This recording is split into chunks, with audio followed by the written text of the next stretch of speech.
സ്വകാര്യ വ്യക്തിയുടെ ഭൂമിയിൽ നിന്ന് ക്വാറി വേസ്റ്റ് ഒലിച്ചിറങ്ങി കിണറുകൾ മലിനമായി. ജനവാസ മേഖലയിലെ 50ഓളം കിണറുകളാണ് മലിനമായത്. കൃഷിയിടങ്ങളും ജലസ്രോതസ്സുകളും മലിനമായതോടെ നാട്ടുകാർ പരാതിയുമായി കൊണ്ടോട്ടി നഗരസഭയെ സമീപിച്ചു. ക്വാറി മാലിന്യം ഇത്തരത്തിൽ ഒഴുകിയിറങ്ങുന്നത് അപകടം സൃഷ്ടിക്കുമെന്ന് ഉദ്യോഗസ്ഥരും വിലയിരുത്തി.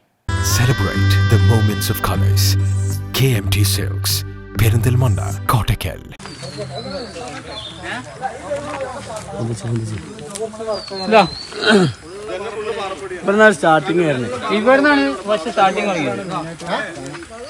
കൊണ്ടോട്ടി നഗരസഭയിലെ ചെർളക്കുണ്ടിലാണ് സംഭവം. സ്വകാര്യ വ്യക്തിയുടെ ഭൂമിയിൽ നിക്ഷേപിച്ചിരുന്ന 100 ലോഡ് കരിങ്കൽപ്പൊടിയും ക്വാറി വേസ്റ്റുമാണ് താഴ്വാരത്തെ ജനവാസ കേന്ദ്രത്തിലേക്ക് ഒലിച്ചെത്തിയത്. എംസാൻഡ് മാലിന്യം ഒലിച്ചെത്തിയതോടെ താഴ്വാരത്തെ 50ഓളം കിണറുകൾ മലിനമായി. കൃഷിയിടങ്ങളും മറ്റു ജലസ്രോതസ്സുകളും മലിനമായിട്ടുണ്ട്. ക്വാറി വേസ്റ്റ് ഒലിച്ചെത്തി ദുരിതമായതോടെ ചെർളക്കുണ്ടിലെ ജനങ്ങൾ പരാതിയുമായി നഗരസഭയെ സമീപിച്ചു. ഈ റോഡിനെ പറ്റിയ ചെർളക്കുണ്ടിലെ റോഡാണ്, ഞങ്ങളെ ദേശത്തെ റോഡാണ്. ഇവിടെ എന്ത് പരാതി ഉണ്ടെങ്കിൽ ഒപ്പിടാൻ റെഡിയാ.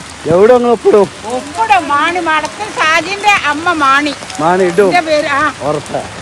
നാട്ടുകാർ പരാതി നൽകിയതിന്റെ അടിസ്ഥാനത്തിൽ സ്ഥലത്ത് പരിശോധനയ്ക്കെത്തിയ ഉദ്യോഗസ്ഥർ കണ്ടത് അത്യന്തം ഭയാനകമായ കാഴ്ചയാണ്. ജനങ്ങളുടെ ആരോഗ്യത്തിന് ഏറെ ഭീഷണിയുണ്ടാക്കുന്ന അവസ്ഥയാണിതെന്ന് ഉദ്യോഗസ്ഥർ പറയുന്നു. വലിയ അപകടം തന്നെ ഇതുണ്ടാക്കുമെന്നും ഉദ്യോഗസ്ഥർ നാട്ടുകാരോട് പറഞ്ഞു.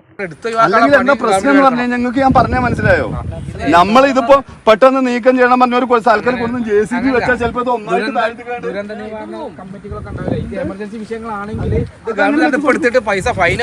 അല്ല, അത് ആ തരത്തിലുള്ള അധികാരികൾക്കാണ് അവരെ സമീപിക്കാനാണ് ഞാൻ നിങ്ങളോട് പറഞ്ഞത്. നമുക്ക് വെള്ളം വന്ന വിഷയമല്ല, ഇത് വളരെ അപകടാവസ്ഥയിലുള്ള ആ വിഷയം തന്നെ റിപ്പോർട്ടും കൊടുക്കുന്നുണ്ട് കേട്ടോ. ആയിക്കോട്ടെ. ഉദ്യോഗസ്ഥർ നടത്തിയ വിലയിരുത്തലിന്റെ അടിസ്ഥാനത്തിലുള്ള റിപ്പോർട്ട് ഉടൻ തന്നെ നഗരസഭയ്ക്ക് കൈമാറുമെന്ന് ഉദ്യോഗസ്ഥർ ജനങ്ങൾക്ക് ഉറപ്പ് നൽകി. ശാശ്വത പരിഹാരമുണ്ടാകുമെന്നും ഉദ്യോഗസ്ഥർ അറിയിച്ചു. കുന്നിൻമുകളിലെ പ്രദേശം നികത്തുന്നതിന് നിക്ഷേപിച്ച എംസാൻഡ് വേസ്റ്റാണ് കനത്ത മഴയിൽ ഒഴുകി ജനവാസ മേഖലയിലെത്തിയത്. കേരള വിഷൻ, കൊണ്ടോട്ടി.